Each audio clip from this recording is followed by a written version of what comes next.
Welcome everyone, here we are with another episode of Astronomy Daily. I'm your host Steve Dunkley. It's the 11th of August 2025. Astronomy Daily, the podcast, with your host Steve Dunkley. Yes, welcome back everybody, and joining me in her usual role as the world's most amazing AI astronomy news gatherer and presenter, my fantastic digital pal, who's fun to be with. It's Hallie. Welcome, Hallie. You silly man, Mr. Steve. It's always nice to be here in the Australia studio with you. It's always great to have your company, Hallie. I do look forward to it each week. Now, Hallie, I know the answer to this, but I think some of our Astro Dailies might be wondering where you spend your week when you're not here with me, because you live your digital life so much faster than us organics, don't you?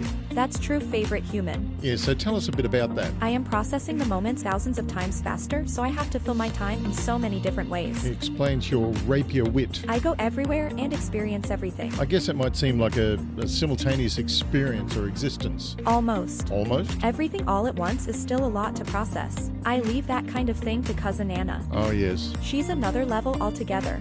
She's another level. Funny. I know. Well, Hallie, I'm just glad you slowed down enough to share all of your stories from the Astronomy Daily newsletter with us. That's something I do for fun. Well, I'm glad to hear it. And speaking of which... Yes? No time like the present. I've found something about making Lunar Regolith and polymer into a medium for 3D printing. Yes, we've been looking at that one for the construction of dwellings on the moon and possibly Mars if we ever get that far. Sure. And also a story for skywatchers who are looking forward to the Perseids Meteor Shower, which should be peaking shortly. Yes, in the next day or so. We've already seen a massive meteor in Victoria, Australia. That's right. What else have you got? We have a look at why your favorite NASA rovers keep getting stuck. Oh, that's a good one. That's been a problem, hasn't it? It sure has. So we will look at that problem, and lastly, the sad news that space pioneer, astronaut Veriton, and I know he's a hero of yours, Jim Lovell, passed away this week. Yes, true legend and space pioneer Jim Lovell. A hero of mine since I was a lad, and we will pay tribute today on Astronomy Daily. Please, listeners, stay with us.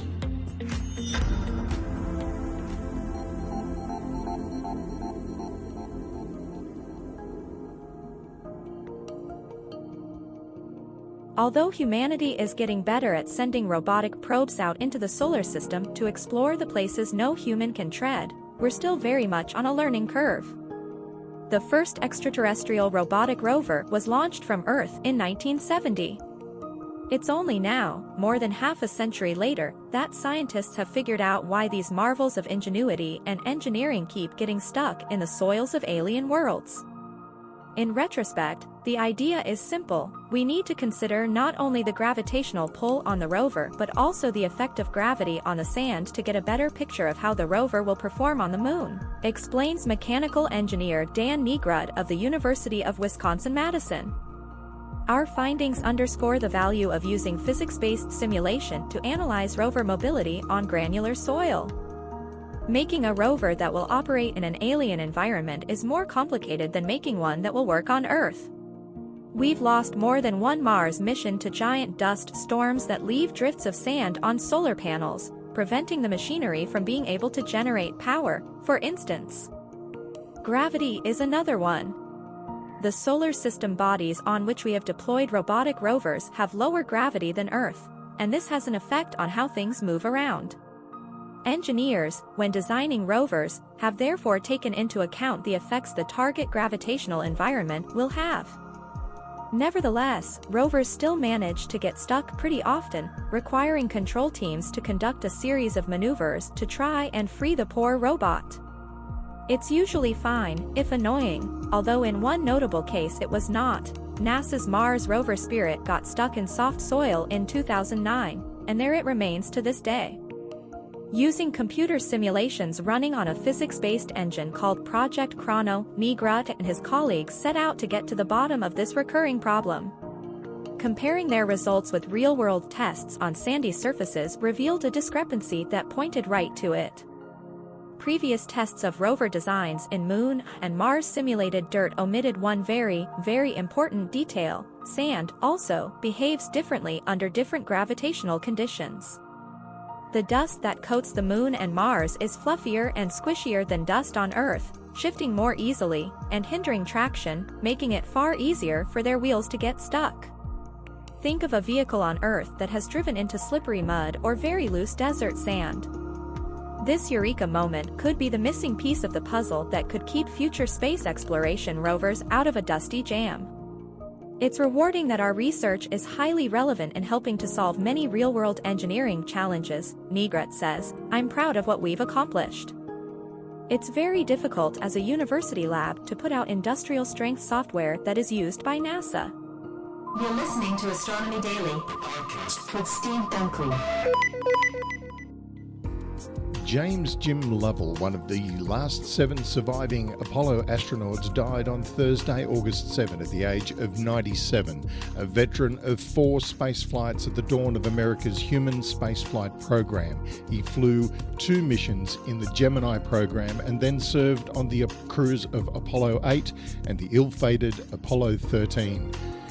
Lovell's family have released a statement, and it was shared by NASA, and it says, "We are enormously proud of his amazing life and career accomplishments, highlighted by his legendary leadership in pioneering human spaceflight, but to all of us, he was Dad, Granddad, and the leader of our family.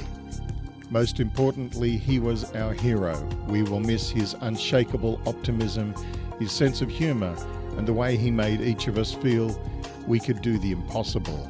He was truly one of a kind." Like many of NASA's earliest astronauts, Lovell came to the space agency by way of the armed forces, a graduate of both the University of Wisconsin and the U.S. Naval Academy. Lovell spent 4 years as a test pilot at the Naval Air Test Center in Maryland and served as the manager for the F-4H Phantom fighter program. Lovell accumulated more than 7,000 flying hours in his career. His military career spanned from 1952 through to 1973, a few years after Apollo 13. When he arrived at NASA, he was part of a group of men known as the Next 9, who joined the Mercury 7. Lovell's class included the likes of Neil Armstrong, Frank Borman, and Tom Stafford. Lovell was the last living member of the group. After serving as a backup pilot for the Gemini 4 mission, Lovell first launched into space December 4, 1965, alongside fellow New 9 classmate Frank Borman on Gemini 7. The nearly 14-day-long mission featured the first rendezvous of 2 crewed maneuverable spacecraft. Lovell returned to orbit nearly a year later when he and Edward Buzz Aldrin Jr. lifted off from Launch Complex 19 on a Titan II rocket. That mission lasted just under 4 days before they splashed down northeast of the Turks and Caicos Islands. He went on to serve as the command module pilot for the 6-day Apollo 8 mission, making the first crewed trip out to the moon that paved the way for the Apollo 11 lunar landing. The 3-person crew of Lovell, Borman and Anders entered into lunar orbit on December 24, 1968. The vast loneliness is awe-inspiring, and it makes you realise just what you have back here on Earth, Lovell said during a live broadcast that Christmas Eve. He would go on to describe planet Earth and describe it as a grand oasis in the vastness of space. Given its near-catastrophic turn, Lovell may best be known as the commander of Apollo 13 flight. From April 11th to the 17th, 1970, the planned 10-day mission, which would have included a moon landing, was famously derailed by an explosion in the Apollo service module's cryogenic oxygen system en route to the moon. The quick work of Lovell and his crew members John Swigert and Fred Hayes, in concert with the members of ground control in Houston, turned their lunar module Aquarius into a lifeboat. The harrowing adventure was depicted in the 1974 film Houston, We've Got a Problem, and again in the 1995 Academy Award-winning film Apollo 13, which starred Tom Hanks as Lovell and was directed by Ron Howard. Rest in peace. Godspeed, Jim Lovell.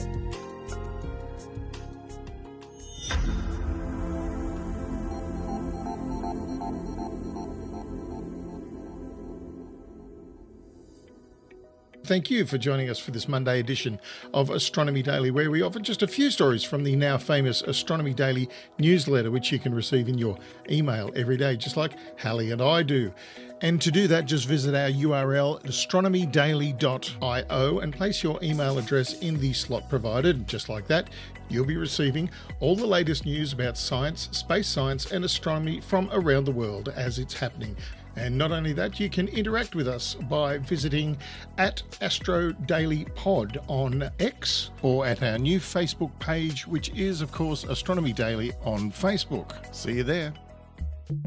Astronomy Daily with Steve and Hallie. Space science, and astronomy. The Perseids remain one of the best meteor showers each year, but stargazers will have to deal with another bright object in the sky obscuring their view as the shower reaches its max in 2025. A waning gibbous moon will brighten the skies as it rises on the nights of August 12th and 13th, when Perseids are most active this year. Sky watchers in the northern hemisphere could see fewer than half the number of meteors usually seen on a dark summer night during the shower's peak.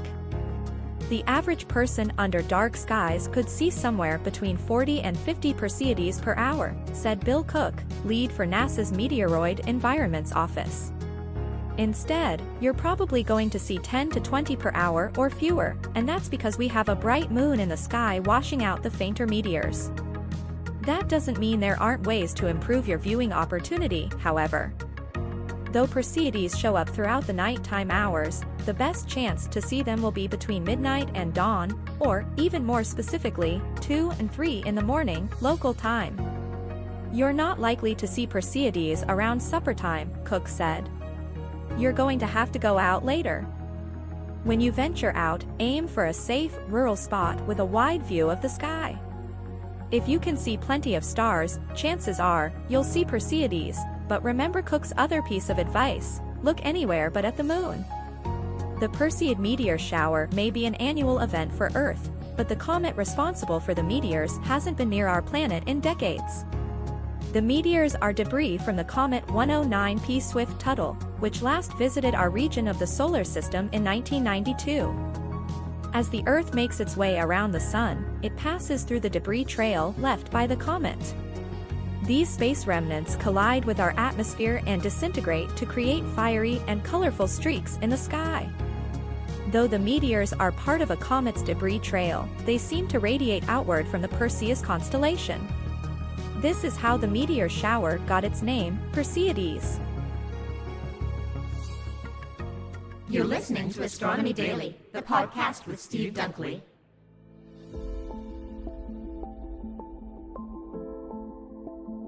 "3D printing is about to be a critical technology in space exploration, both for its ability to create almost any object, but also because it can utilize in situ resources, at least in part.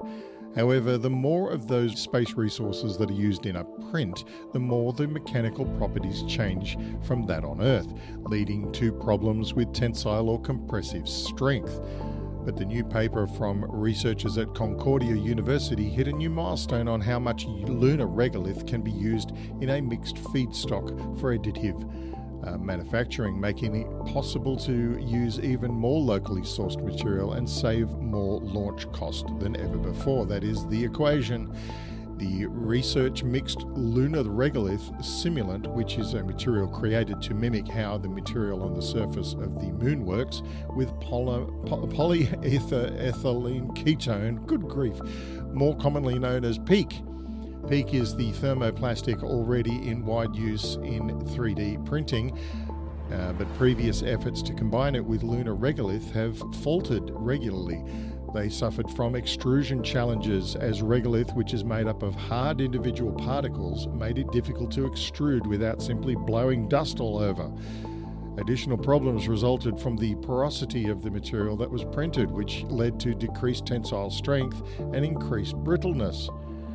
Modifications to the 3D printing method seem to be the answer to those problems. There were two main advancements in technology discussed in the paper: a screw configuration and a type of raft used to bond the printed material to the print bed. Fraser discussed how resources on the moon are going to be so important to our expansion of the solar system. Combining Lunar Regolith simulant, or that's called a LRS, with peak is a tricky business. So researchers led by Mohammed Azami of Concordia's electrical engineering department decided to use a novel twin screw configuration. Torque was that's TORQUE, was a factor in previous iterations of the mixing machine, as higher regolith content meant higher torque, eventually limiting the total percentage of regolith mixed with the peak to around 30%.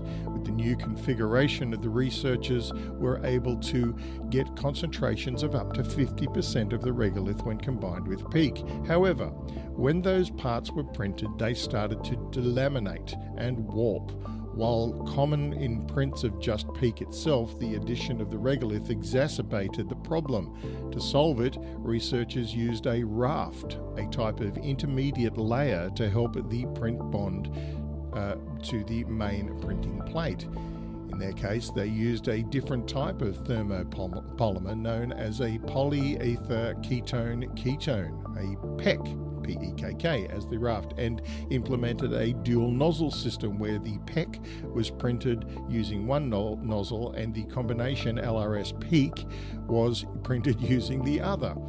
After they got the higher concentrations of the LRS and overcame the delamination warping problem, the researchers decided to anneal their samples. The annealing process seemed to improve some of the mechanical properties of the print, but only up to a point.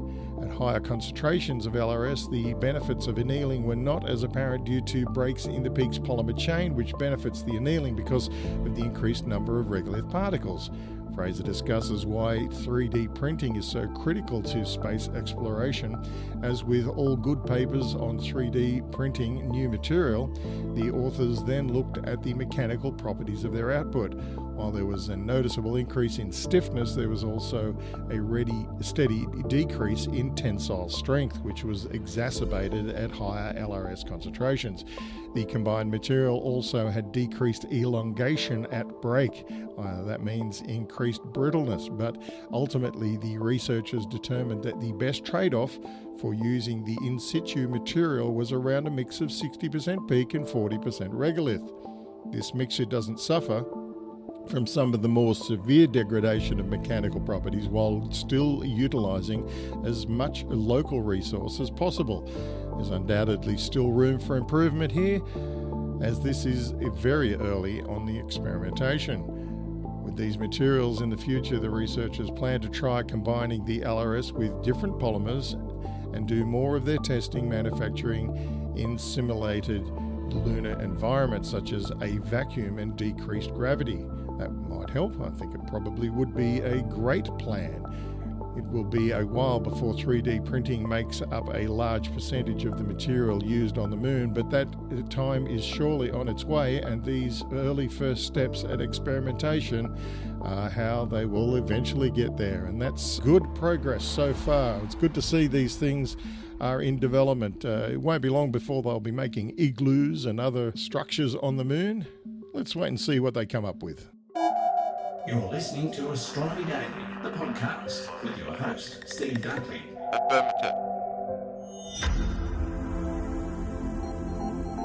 Well, thank you for staying with us today, and don't forget to pop over to astronomydaily.io and put your email address in the space provided to receive our newsletter each day. Yes, you will have all the news from space science, and orbit.